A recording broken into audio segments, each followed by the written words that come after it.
We're not live. I don't see it. Camera's not on. Hey, Tiffany, gonna have to cancel it. I don't see the camera up.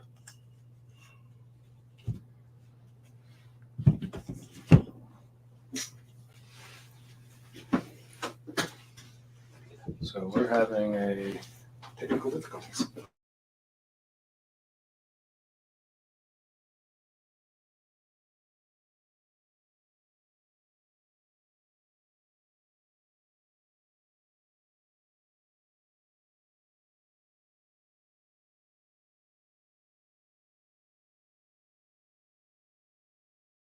This. Technical difficulties.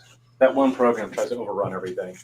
All right. So, besides 57 seconds into this, you guys know that this is T and Tara from Books, Beans, and Candles. Sorry for the technical difficulty. Apparently, we had software overrunning of the software. We're better at these than we are at those.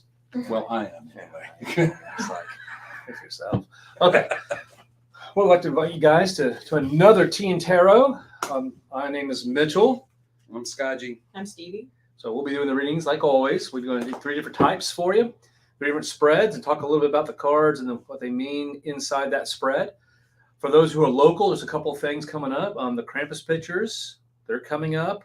We do have a Samhain ritual tomorrow. Yes. So if you're local, please come to it. And of course, tonight after this, we will have a in-person tea and tarot section where we have actually the tea and you get to practice tarot. Right, and to practice a little bit back and forth. So bring your cards. If you don't, I believe Tracy has a bag of tarot. Yes, I do. And he doesn't mind loaning his cards out while you're here. So after that, I think we're about ready, aren't you guys? Mm-hmm. Okay, let's get moving. All right. Magic board. Magic board. Who's going first? Stevie? Area. So continuing the trend of the zodiac, it's time for the Scorpio spread. Yay! Yeah, this one is kind of in the theme with Scorpio as a season. We've kind of bypassed into the dark time of the year. We're not really doing a ton. It's getting cold. Harvest already really kind of happened. It's going to be 80 degrees Monday. In other parts of the world, it's not. It's cold. Not in Alabama though.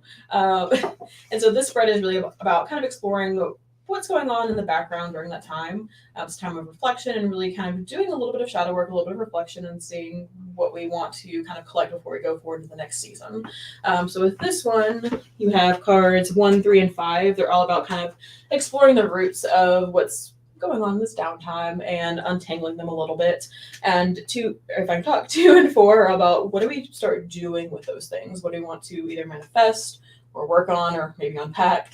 And then we have card number 6 here, kind of being the little tale of the sign of Scorpio as to where does that kind of springboard us into Sagittarius. Yeah, Sagittarius. Not Sagittarius. All right, well, let's get going. Let's see what it is. I'm feeling a little trapped between the Scorpios. That's you. You should be so lucky.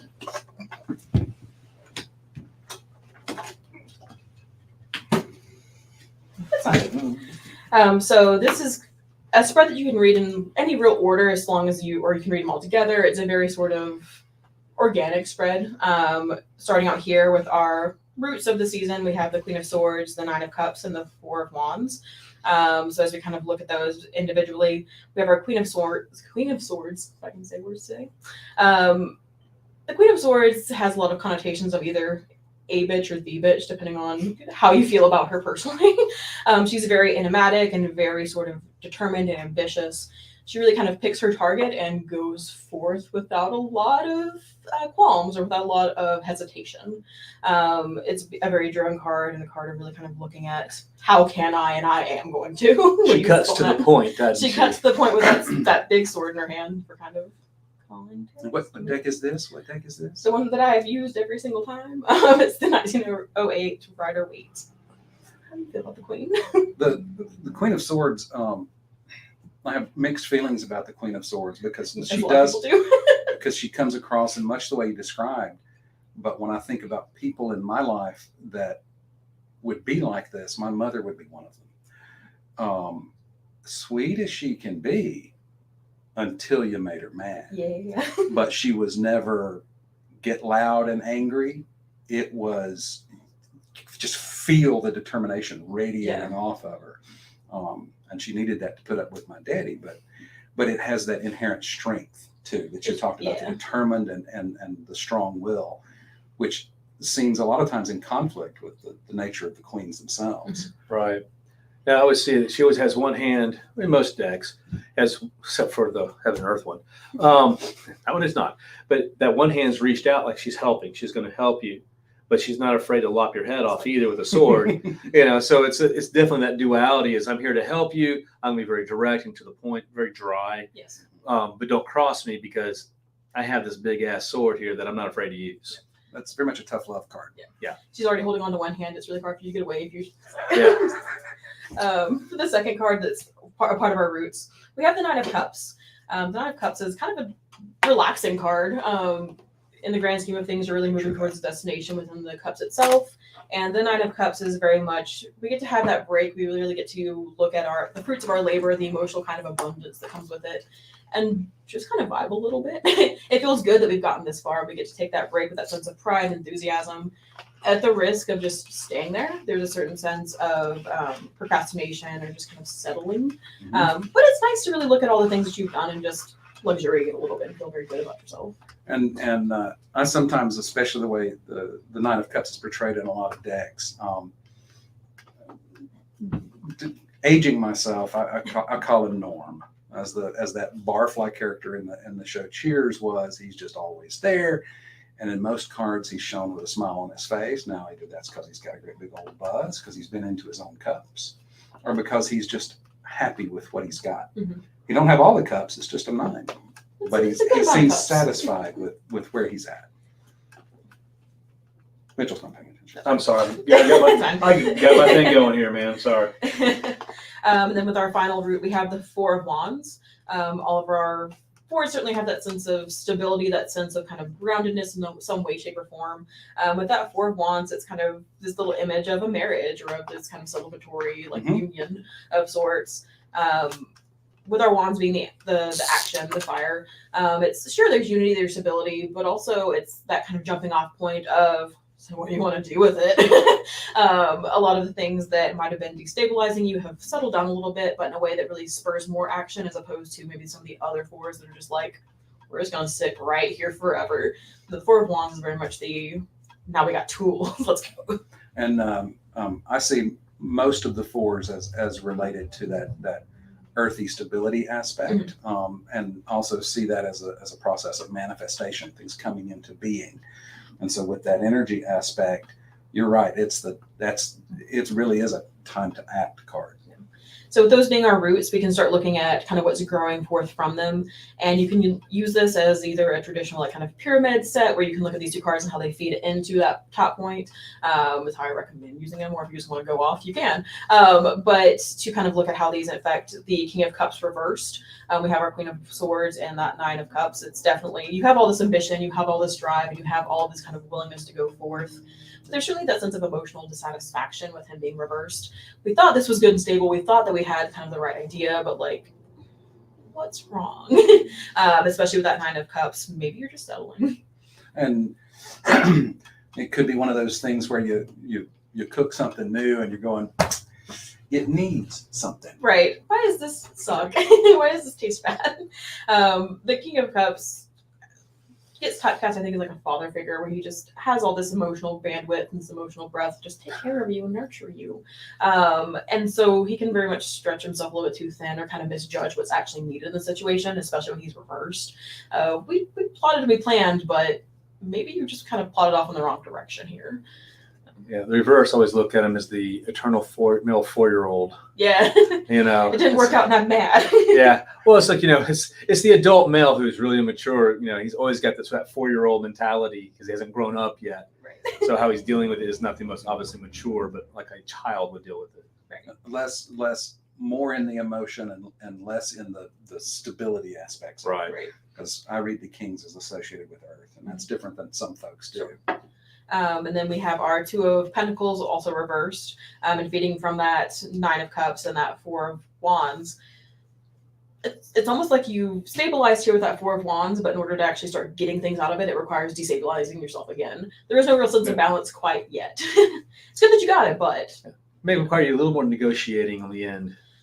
we have all this action, but have you actually thought about the realistic ways to apply it, or are you just kind of winging it? And winging it might give you a little bit of that seasickness sort of feeling. And that's, I'm gonna hold this card A out. little Benadryl, a little Benadryl, maybe. So in this card, especially in the background, you can see the water and the ships are kind of on the wavy things. And a lot of times this card appears to me as we're in that pinnacles, that earth, figuring stuff out, organizing things.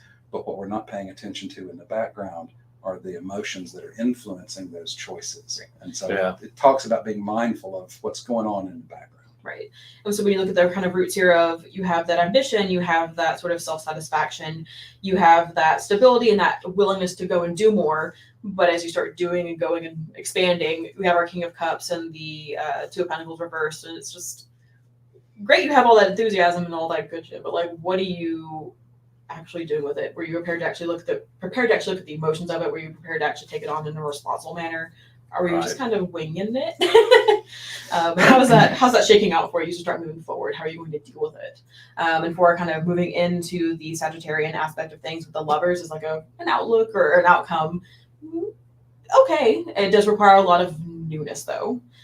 With the Lovers of accepting new output or new inputs, really kind of going in a different direction that really challenges a lot of your thoughts and making these new relationships or at least these new ends that really kind of shake things up a little bit. It's a very new path for you to experiment on and try and hopefully get enlightenment from. And with the in the Lovers card, and I think I've said this before, in my readings, it's less often about sweaty naked people kind of stuff, and oftentimes more about just connections and connecting with folks, or connecting with ourselves. And if we're looking at all of this, it could mean that we need to become more in balance with ourselves than necessarily continuing to stumble forward with these other things. Are you learning things? Yeah, well, and you're getting a balance within yourself, but what are your, in balance with relationships? What are your expectations? Are they realistic enough, or are you always going to be expecting more than it's possible? So to bring that balance back into this, into yourself. Right. And a question on your spread real quick. Yeah. If this last card, this Lover's card, represents the tail. The stinger. Yeah, the stinger. What's going to kind of maybe, if depending on how things and how it presents in the spread, how does it come back to kind of bite you if you're not prepared? Yeah. You're going to fall in love. Congratulations, you fell in love. It's an accident. Oh, jeez. All right. You want me to go next? Yeah, you go next. We'll just go down the line. All right. So, Here, how about I hold it? all right. Then we can talk about it. So, my spread, I'm sure a lot of us have had those feelings where it's just something ain't right. Something's a little off. I call that the spidey sense because I'm an old geek. True. And so this is the spidey sense spread. That's got 8 cards because that's how many eyeballs most spiders have. This doesn't have a possible outcome or a final outcome card because this is more about gathering information to help us figure out what it is that's giving us the goose pimply flesh. The first 2 cards kind of help us drill down or hone in on that area, and it can be just read as this is the card, and it's this, or you can look at it like what area of life. So if it's a pentacle, it may be real world or mundane concerns. If it's cups, it could be emotional. And the second card fine tunes that a little bit. If the first is a pent and the second's a cup, then it could be, how do I feel about this thing? What am I feeling that can lead me down this way? Other experiences, that's where we check into how are other things happening in my life influencing this feeling. So if we're already mad at work, how's that making this feeling different? What's unseen? What stuff's happening that's not a part of this? What stuff's going on in the background? Assets. What personal tools or strengths or things that we have that can help us on this little path? What are our allies? Or as my son suggested, all eyes, people or spirits or whatever that can help us along the way. Where to act? Do we go towards this feeling? Do we step back and slow down? Kind of where do we need to apply some attention? And should we be overt or should we be subtle? How do we act? And that's card number 8. Tonight I'm using the Dewlock deck. I may have used this last time. It's beautiful. I think beautiful. you did. It was the one on the top of the sack. Okay. But it's a beautiful deck.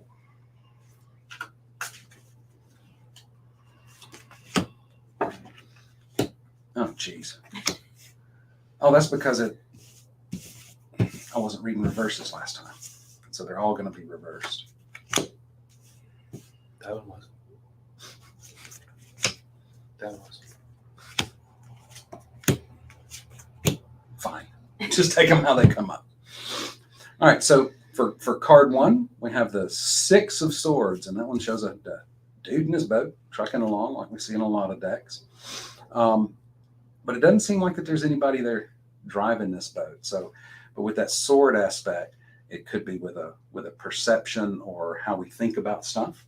But with that 6 of Swords too, it has a directionality to it. Yeah. If we go to that second card, that 4 of Pence, and again we have this big 4-poster bed, sort of a Princess and the Pea kind of thing. That could relate to how am I physically feeling? How do I need to pay attention to some self-care here in that? So with these two read together, we kind of get into the area of maybe we need to catch some more Z's. What's causing this kind of stuff? Is it related to perceptions? Right. Thoughts? Well, I mean, I always look at it. Sometimes it is that, sometimes we don't like to rest, but we get forced to rest. Mm-hmm. The universe is going to step in and go, you need to take a break. So even though we need to catch those Z's or catch that extra sleep, sometimes it's not necessarily by choice, Right. but you need it regardless. With the 6 of Swords, sometimes it's so cerebral that just we're always in our head, kind of pushing ourselves in this direction. Sometimes needed, but is it, especially with that 4 of Pentacles, are you actually doing so in a way that's just overall kind of keeping you in the same place? You're so exhausted, you're just running on fumes. It's just like this repetitive circular motion of the same old. The boat's going in circles, man. You have to sleep. You have to do something different. You're paddling upstream. Yeah. And here with the Magician. Okay, I want to say something real quick, Tracy. When you're holding the card, hold it down a little bit because you're getting that light right there. So nobody can see the card. Correct. I'm not watching the screen. I'm trying to watch the camera. Yeah, I know. But I was just kind of like, ooh, that's it. No, they can't see it. So anyway, we have the Magician, which shows a magician guy, and he's got some stuff going on around him. So this would be how our external influences. What other external influences can be influencing this Contributing? I influence contributing? that. There we go. There you go. Thank you. I can't get off the influence word. And so with this Magician, the Magician, when the Magician is on top of things, that's getting it done. But when the Magician is kind of off kilter, sometimes it has an overbearing or an arrogant kind of feel to it. Yeah. So the other experiences we're having really can feel like maybe we need to step back from those a little bit and see how much of what we're experiencing now is coming from outside us and not from inside us. Right. And with the Magician, with all the tools available at his disposal, he can come across as like a jack of all trades. He has all the ability to do the things, especially when we're kind of stuck in this position of I'm exhausted, but I have to do these things. I must, because the opportunities are being presented to us where it's like, well, what if they're not here forever? It's kind of that external force of just, you must do it now because everything is perfect or the time is right, or what are you going to do if everything goes away? Right. And with the unseen area, we have the 8 of Wands. There you go. See, I looked this time. Yeah. With the 8 of Wands, and in this, it's got all these little angelic-y kind of, they look like angels or harpies or something, sort of singing up at the sky. There's a moon in the background, but this 8 of Wands, that unseen stuff, it really talks about that there is a lot of stuff happening around us, and that might be another reason to just. How about we don't? How about we just take a step back and let some stuff happen? The 8 of Wands could also represent looking forward, looking ahead, looking seen. Maybe we're not ready quite to get there yet, but we can Look down the road. look down the road. And with the fifth card representing assets, what skills or attributes or things that we have. And that's the Three of Pence reversed. And what do we have? Not much. Maybe we need to learn a new skill. Yeah, things are out of whack, out of sync. Especially with this card here, because what we see that it's a old style printing press, and as everybody's looking at the printing press, it could even be seen as having to fix or repair something, whether it's a physical thing or take care of something. Maybe things aren't just quite lining up, trying to get that perfect position. The skills, the resources you thought you had might be a little bit off kilter, not quite as solid as you thought that they were, and especially with it kind of mirroring the magician of there's always that kind of craftsman or that very like hands-on approach. Yeah. Not so much. Your skills aren't as good as you thought they were. Yeah. You were not good at printing, as it turns out. Yeah. And with the sixth card, the allies section, we have death. Change is not always bad. So that, but we can also see that if the death figure is there as an ally, that's that element of change. It could be somebody that's there to help us move into a new way or to fix our broken printing press. To end the old so we can start anew. Mm-hmm. Maybe we thought we had all the skill sets, but no, we don't. Maybe you need to let that die and pick up some new. The Grim Reaper is not here to kill you. He's here just to critique you. Yeah. He tells you you're doing a really bad job. Yeah. He's here to constructively criticize. Yes. So anyway, we're going to change that. And with the where to act and the going forward or stepping back, we have the Queen of Cups. And I see the queens as all water. So this is a very watery card, the water of water. So it's that cups, that emotional aspect. It's a very nurturing kind of thing. Where to act? Well, she's sitting still. So maybe have a seat, have a nice lie down. Take care of that inner emotional state. Being a little bit more receptive as opposed to some of the more action that's kind of present in the very, beginning of the spread. Maybe just sit and let things happen and wash over you a little bit. Like just listen. Yeah, maybe listen. Maybe listening isn't bad. I'm sorry, I was saying. I didn't take any action. And with the last one, I keep having to look at this because I forget the words I wrote down. It's the how to act, what action, and we have the Knight of Swords reversed. So maybe not. Yeah. Have you considered just not moving for a second? It's one of those things. I should do this, and you should instantly know. No, you shouldn't. I had somebody tell me once, because we've all heard the phrase, don't just sit there, do something. They gave me the phrase, don't just do something, sit there. Because sometimes that's what we got to do. Give ourselves a pause because you might want to really think twice about that. Think it all the way through before you make that decision. I think sometimes the Knight of Swords in particular has this bad habit of just saying yes to whatever's kind of being presented to him, or either yes I can do it, or yes I can just slash through Let's do it. Yeah, no. The answer should be no this time. Yes. And so overall with this, we may have a feeling what's up, and that feeling really boils down to Don't chill. Just chill for a second. Just take a breath. Yeah. All right, my turn. I'll use your card because I didn't have. Yeah, do that. We're good. They get the idea. I'll hold. All right. So this is a solstice tree because in the pagan community, a lot of times this is considered the downtime. That Samhain brought endings. Now's the quiet, dark time before we start really renewing and making new plans. So in this spread, it's about that downtime of what we got to release. What we got to get. Maybe we talked about all debts being paid into Samhain. You got to think now's the time. Okay, what do I need to release before I start going in and making new plans in the year? So maybe I can make better decisions and choices. Maybe not carry some of that baggage with me. All right. So the first one is down here at the base, and that's going to be what we have to release. All right. So that's going to be the not correct. Some ideas.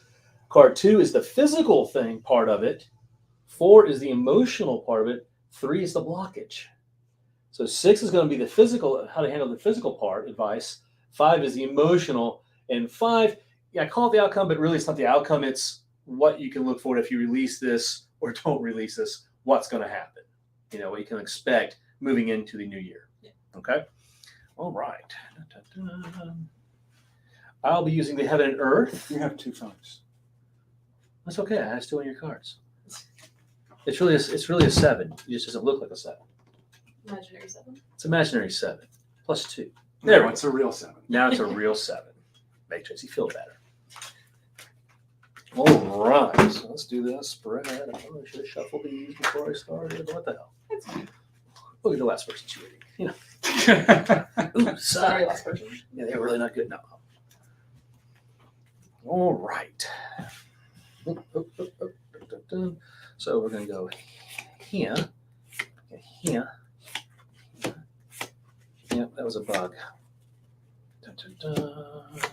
We don't have bugs in Alabama. What are you No, talking about? those Japanese beetles that are plaguing us right now, Right. that are going, it's spring. Yeah, those guys, yeah.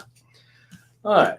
So our first one here is the 3 of Wands.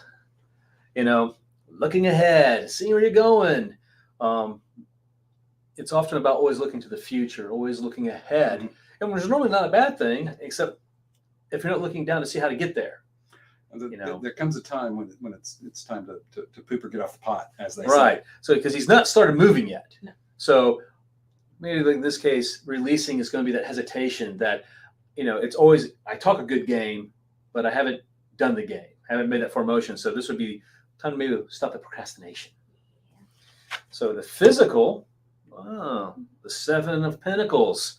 So here we have that growth, the fruits of our labor, patience, But in this case, it's that growing, it's getting things moving forward. So, the physical thing that I have to let go is maybe I'm paying too much attention to the growth and watching it grow instead of just letting it grow. One of the things I see with these 2 cards together, do you mind? No. I guess I should show them to him because, I didn't do that. So we have our 3 of Wands, he's standing still. We have our 7 of Pence, he's standing still. A lot of times I see this card as he's working in the garden, he takes a break to assess, but maybe with these 2 cards together, the thing to we have that, remember there's that next step. Yeah. We have to continue the work. Right. And, and of course, in this case, the whole spread was about what the physical aspects release is maybe we're taking too much downtime. I can always use the excuse, well, let me take a step back and assess what I have.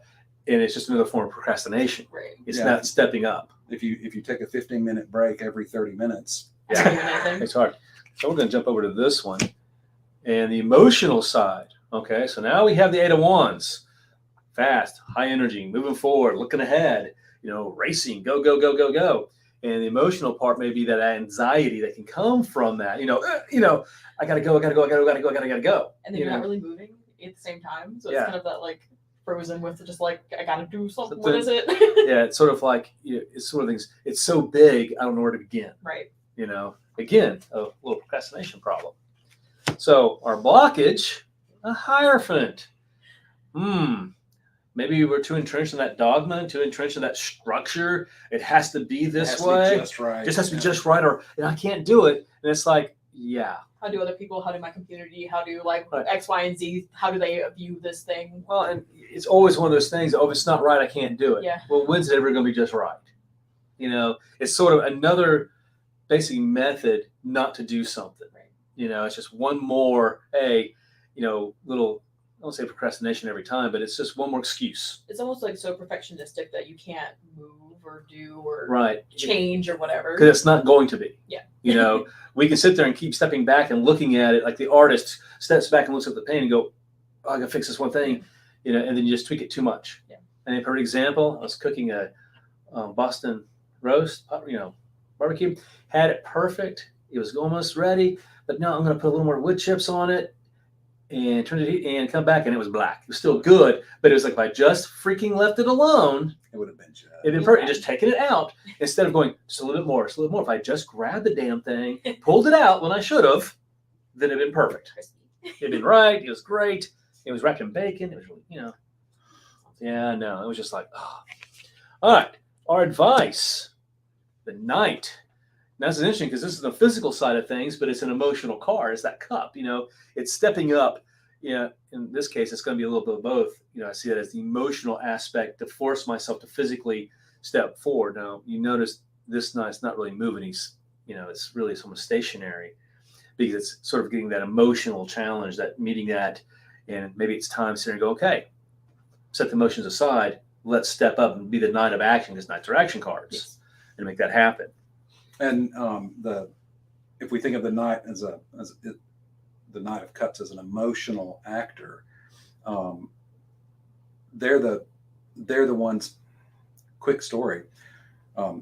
When my father spoke to the Cub Scouts, he used to jump out of airplanes in the Army, and the Cub Scouts asked him, "Were you ever afraid?" And Daddy told him, every single time. That's a Knight of Cups who's willing to face that emotional fear. It's not going to be perfect. Step up and deal with it. And okay, sometimes things are going to be what they are. The Nine of Cups. I guess I should show that to you guys. I didn't show the other ones to you. So, that light's really bright. So you probably can't see that. So no point, because my cards have that gloss coating. Right. So the Nine of Cups is sitting back and sort of going, "Ha, I have." So the advice is enjoy what you have. Quit procrastinating. Even dealing with it. So enjoy the moment. Be happy with what you have. It doesn't have to be perfect. It's good enough. It's good to look to the future with these kind of beginning cards, but are you literally are you looking at the present even a little bit? Maybe it's nice. Maybe it's okay. And we sometimes have to step beyond the grass is always greener on the other side of the fence kind of approach to things and appreciate the journey that we're in. Exactly. And the last one, the One of Wands reversed. So I would say we're going to fail. Utterly. No. So it may take us a little bit longer to make that transformation, to take those actions as we're dealing with this, and again, it's also one of those things, well, I can't do it tomorrow, so I'm just not going to do it. Okay. No, it may take a few days. It may take a little while. It may take a couple of weeks, but not to just stop because maybe it's not working out like you want it. Again, there's that, it has to be perfect aspect that is going to take longer for you to develop and get this transformation and get this, engine going. Questions? I'm good. Okay. Well, guys, that's Tea and Tarot. Thank you so much for being with us again. This is Books, Beans, and Candles of Birmingham, Alabama. Like I said, we got Krampus coming up. Check our Facebook page if you want to know exactly when that's going to be, because we haven't decided yet. But it's coming up, probably going to be in the first part of December. And Tea and Tarot will be the first Friday of December. So, yep, one more before the new year begins. So hopefully you guys will be able to join us, and thank you so much. And as always, I'll be writing up and posting these to Facebook pages tomorrow. So you'll be able to see it on the Shots Facebook page and mine and Stevie's as well. Fantastic. All right, guys. Thank you so much. Bye-bye.